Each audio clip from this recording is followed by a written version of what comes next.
inay runka tahay waa la igu yiri ya ina adigana rabtid oo farxad ku siinayso laakiin waxay ka tahay aad ka tahay gormaan dhameena waxaan kama baqan xaq u galay see loo yeelo waxaan ku yeey الله waxaan ma igu talagal caruurta ciyaarta loogu talagalay assalaamu alaykum warahmatullahi wabarakatuh akhyaaray soo dhawaada maanta video wuxuu ku saabsan yahay ciyaarta iyo waalidku inuu la ciyaaro caruurtiisa ansiiso waxaan rabaa inaad xusuusiyo videoga like iyo subscribe iyo share dhaha insha Allah taala min maalin walba jimca insha Allah video noocan oo kale oo ku saabsan caruurta kalsoonidooda korinteeda iyo qaab noocyada kala duwan oo loo korin karo ayaan soo gelin doonaa insha Allah taala magacaygu waa Ishraaq soo barasho wanaagsan iyo daawasho wacan insha Allah taala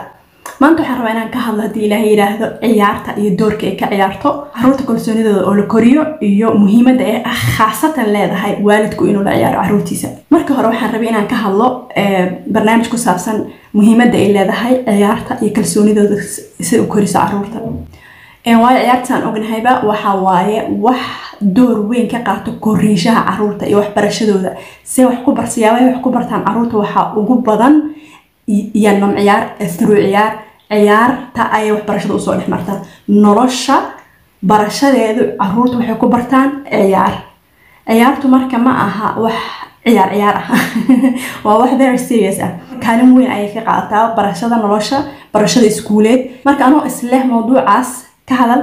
ayaa xalan mawduucan qoraya ay waxay weydiisay maxaa sameynaysa markaas waxaan ku yiri video aan diyaarnaa ayadaan weydiiyay markay waayo sida anigu u arko iyo muhiimadda ay leedahay caruurta in la ciyaaro waa gooni sida laakiin ilmuhu u arko waalidkiis inuu la ciyaaro ayaa iyadana wax aad iyo aad muhiim u ah in la dhageysto gabadhayda yar sagaal jirka waxa dhici kartay tir marmarka qaarkood in xanaanada ama iskuulka waxa dhici kartay tir inuu ilmahaagu maalintaas si fiican ugu soo ciyaarin oo uusan waqti ku helin ama chance la siinin oo si fiican ugu ciyaaro markuu guriga imaado oo waalidkiis ay arkaan oo marka uu baahi u qabo inuu la ciyaaro saas ogeed muhiim bay tahay bay tiri in waalidka ila ciyaaro waa waxa in loo fiirsado fiican marar badan caruurta waxaan weydiinaa maalintaada iskuulka see ahayd markaas waxay dhahaan way fiicneed bas kaga harayaan laakiin maadaama caruurta ay baahi daa'im ah u qabaan ciyaar waxa waaye sida ay ku express gareeyaan dareenkooda sida ay soo gudbiyaan dareenkooda sida wax ku fahmaan sida ay waqtigooda jigooda ku gubaan waay Soomaa ciyaartii marka af luqadii ku hadlaayeen waa ciyaarta markay dhahaan ina ciyaaraan rabaa ama ba dhinaca ay ka imaato oo soo jeesina ay la ciyaartid abaalna way kaaga hayaan waayo caruurta baahidoodina waad ka bargaraynaysaa labadiina connection baa samaysanaysaa oo xiriirkiina bad wanaajinaysaa wuxuu jecel yahay ayaad connectionkiina ku soo xoojinaysaa iyo xiriirkiina ta kale oo muhiimka ah waxa waaye in ay runka tahay waaye ciyaartan ciyaaraysi in ay runka tahay waaye la igu yiri ya ina adigana rabtid oo farxad ku siinayso laakiin waxay ka tahay aad ka tahay gormaan dhameena waxaan kama baqan xaq u galay see loo yeelo waxaan ku yeey الله waxaan ma igu talagal caruurta ciyaarta loogu talagalay iga dhaaf dadad okay ama waa ciyaar ku ciyaarayade mobilka iska mashquulshid ama badii aad la fadhido ciyaaraysid laakiin ay ka dareemaan in aad ku raaxaysanin ciyaarta ilmaha way ku akhrisanayaan saa adiga u dareem kartid aygan ku dareemayaan dareenkaaga la socdaan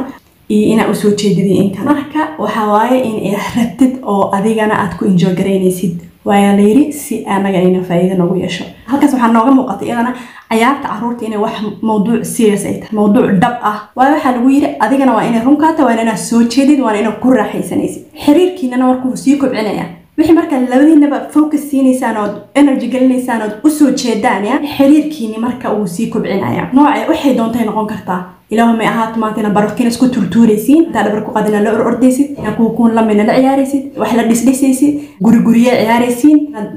banoon la ciyaaraysid banaanka la ordaysid caruurta ciyaarta ya waa luqadooda koowaad waalidiintana qaar baa ciyaarta caruur cag weyn iska jecel inay ciyaaraan waalidna dhib ku tahay laakiin laba gooraba waa la baran karaa waana isbari kartaa waana isjeclaysiin kartaa waana jeclaan kartaa waxaan rajaynayaa waalid walbaba inuu ku raaxaysto caruurtiisa inuu la ciyaaro oo uu wax ugu tilmaamo wax ugu sharaxo wax ku fahansiiyo kula sheekaysto